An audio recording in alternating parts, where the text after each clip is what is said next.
Assalamualaikum warahmatullahi wabarakatuh. Dewan Juri yang terhormat, perkenalkan, saya Udian nomor 18. Saya akan menceritakan dongeng yang berjudul Raja Lebah dan Sesekali. Cerita ini bersumber dari buku digital yang diterbitkan oleh Direktorat Jenderal Pajak. Selamat mendengarkan. Raja Lebah dan Sesendok Madu. Pada suatu hari di sebuah kerajaan besar yang tenang dan damai, seorang raja yang adil dan bijaksana berkata, "Wahai rakyatku, besok adalah pesta panen raya. Kalian diwajibkan untuk mengumpulkan madu 1 sendok saja dari setiap tumpahan madu di rumah kalian. Titah saja." Mendengar perintah raja, rakyat lebah pun langsung pulang ke rumah masing-masing untuk mengambil sesendok madu. Sesampai di rumah, di saat bapak lebah akan mengambil sesendok madu, ibu lebah menahan. "Pak, madu itu untuk persediaan makan kita," sapa ibu lebah. "Tapi ibu, raja kita kan hanya meminta 1 sendok saja, bukannya 1 tumpahan," jawab bapak lebah. "Nanti kita harus membawa apa ke tempat pengumpulan madu?" tanya bapak lebah. "Bagaimana kalau madu itu kita ganti dengan sesendok air? Pasti tidak akan ada yang tahu," usul ibu lebah.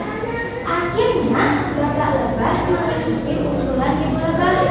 Walau serba ragu dan tak bisa lihat, dengan hati-hati bapak lebah membawa sesendok air itu ke tempat pembuatan.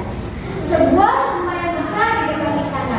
Lebah-lebah lain pun berduyun-duyun mengumpulkan sesendok madu. Setelah semua rakyat menyumbangkan madunya, sang raja langsung memerintahkan prajurit dan menyuruhkan tumpahan besar itu di dalam ruang penyimpanan. Keesokan harinya, menjelang pesta perayaan dimulai, sang raja bersabda, "Wahai rakyatku, saya perintahkan kalian untuk mengumpulkan madu ini bukanlah untuk saya sendiri, tapi madu ini akan kita gunakan untuk pesta panen raya dan sebagian kita sisihkan untuk persiapan musim kemarau." Kemudian Raja Lebah langsung memerintahkan prajurit untuk membuka tumpahan besar itu. Ketika tumpahan dibuka, raja terkejut dan sedih melihat tumpahan besar itu hanya berisi air. Ternyata seluruh rakyat telah bertindak curang. Mereka hanya memberikan air, bukan madu. Mereka tidak mematuhi perintah raja.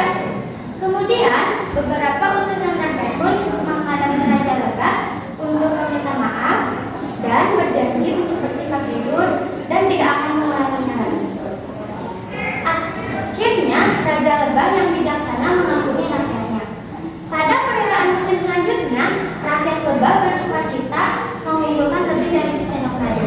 Ada buah, bunga, dan makanan lezat lain. Mereka sadar bahwa makanan yang mereka berikan untuk kesejahteraan mereka sendiri.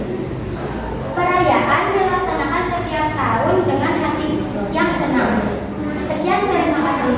Wassalamualaikum warahmatullahi wabarakatuh.